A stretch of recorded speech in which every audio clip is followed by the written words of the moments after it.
maybe watch this or listen to this when you have a bit of free time to be still, to settle. I do tend to think that my podcast videos are, my intention is that they're the kind of thing to listen to, with your feet up in the evening with a cup of tea and a cigar or a pipe, you know, to digest and to settle. They're not the kind of thing to be listening to in between 45 other podcasts while you're doing 100 things in the house. Allow a space and allow the work to pass through you. So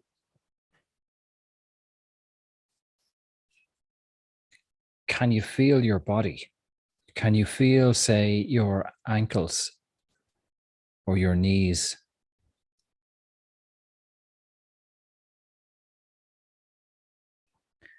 Can you feel your chest, your heart area? And can you go deep into these places? Like right now, I'm mainly in my right knee, under the kneecap, in and around the bone and all the cartilage and all the flesh and muscle and so on. And to be aware of these places, to allow them to open, allow them to rest and breathe. And you can move through different parts of your body. I'm a sneaky fucker, What I love about this work is that those who are ready, they wake up, they pay attention, they hear something. It's a key in a lock. Those who are not ready have switched off because they want an exciting, sexy exercise, and good luck to them. And in a way, that's why I do keep my my podcasts around this type of energy, because it weeds out people who are looking for excitement and sexiness. And I don't mean sexiness in regards to sex. I'm cool with that. What I mean is the circus, sparkly videos. You will ascend when you listen to this. 5 things of how you can ascend in the next 3 minutes. 58 million views,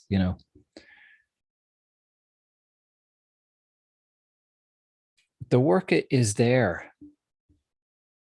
We just have to do it. And as I move along my path, more and more I realize how extremely simple it is. How extremely simple the work is. It is, where is your attention? Is it in your knees?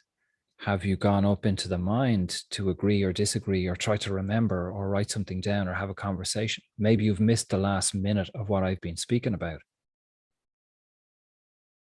The human body grounds us to earth. We have come in here to experience this energetic field through this vehicle, this tool. That what do these frequencies feel like, or what happens when they pass through this human body? So if we're up in the mind and we're trying to figure things out all the time, we're kind of missing the journey. Now, for me, I can live with missing the journey. Who gives a shit? But what I can't live with is being stuck. I spent many years being stuck in emotional pain and depression and confusion, analysis, addiction, all sorts of stuff. I ain't going back there. I've reached my fill of that. I mean, fucking complete. So, sometimes when people get fucked up, they got to go back into the fucked upness and get stuck for another little while. I'm done. No, thank you. I'm fucking done. I'm 44 years of age. I know to some that's young, but it's time I actually just fucking was at peace. And the beauty is that through being in my right kneecap, or my hand, or my shoulder blades, or my stomach, or my heart, or my throat. There's even in that moment, there's a wave of emotion, of vulnerability, and it's a mix of, for want of a better word, emotion and gratitude, of the opportunity that I can get to that place in 1 second. If my focus is sharp enough and I'm willing to go deep enough, I can get there in 1 second. It's not always the case. It's not always easy. But through being grounded in the body, being grounded on earth, what does this couch feel like? What does my voice and the sound around me, the fan above me, the birds that sing, what's that all sound like? That's probably an incorrect sentence. What does it sound like?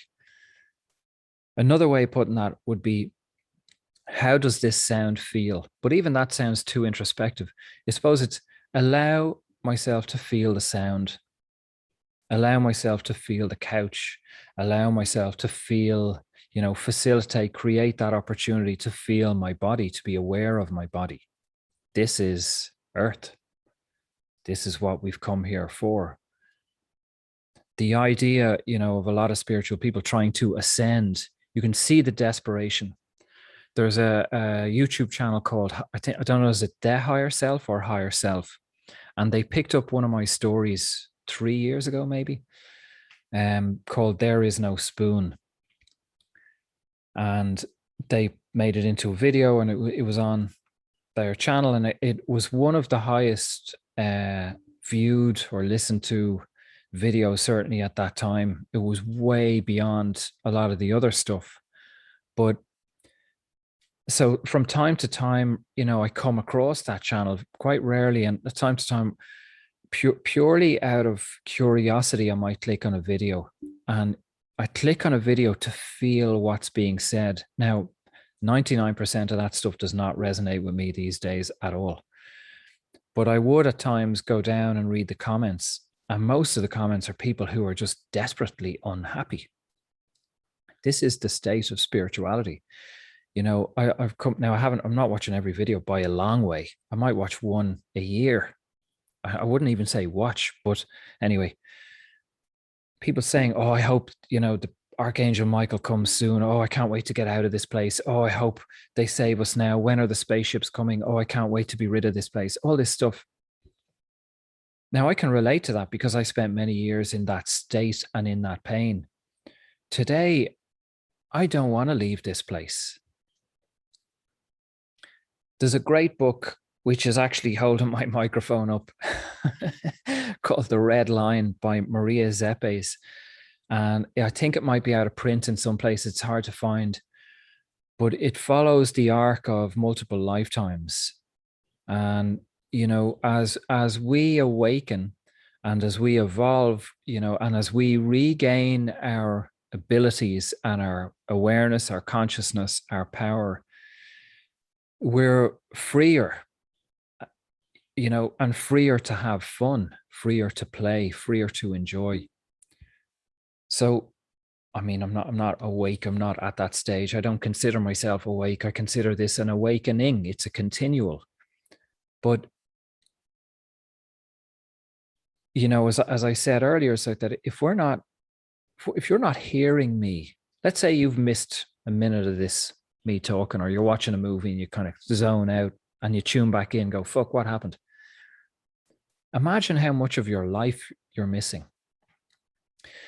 Those moments with your partner or your kids, your family, those moments in the house that you work like a dog maybe to pay for and that you've decorated, those moments in the car that you maybe spend a lot of money every month to pay for, or the clothes that you sourced and maybe spent a lot of money for, that you tried to find in different shops or find your size. And at that time you really loved and wanted, and now you've forgotten about it and you put them on. Oh, I look good. I like this. That's it. So to return to that place of presence, and in that place naturally is gratitude. It's not something I have to be grateful for the roof over my head. When I'm present, I naturally feel like, holy shit, a year and a half ago, I lived in a fucking car. Do you know what I mean? This time 2 years ago was coming into winter. What are we? Middle of November in Ireland, living in a car. And I did that for 4 years. So I don't have to think about these things. I look around and I feel gratitude. I mean, the sun is beaming. It's an absolutely beautiful day. Birds are singing. And you might have the thought, oh, it's easy for him. He's in Mexico and it's sunny and so on. It's freezing here. I found this place living in a car, living in a 15-year-old car in the middle of winter. And I actually found this place in those moments of thinking that I'm actually going to die, thinking I was dying. I'll tell that story another time. But so it's possible to access that in any circumstances. And the key for me has been, if I can access that place in the most challenging circumstances, they integrate, they evolve. There's no reason for that lesson to be represented if I've integrated it. Now, there can be layers and layers of, say, anger or shame or whatever, but each one is incrementally different or less. So as I'm present with the challenges and the triggers are basically a doorway to liberation.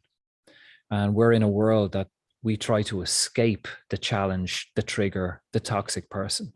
My suggestion is to learn how to read and integrate that energy, that frequency, and then we evolve through it. That's the place to be. And in my experience, things change very fast. I mean, sometimes working with clients who've been fucked up, for the last few months or years, and within days or a couple of weeks of doing this work, things start to fucking shift really quickly.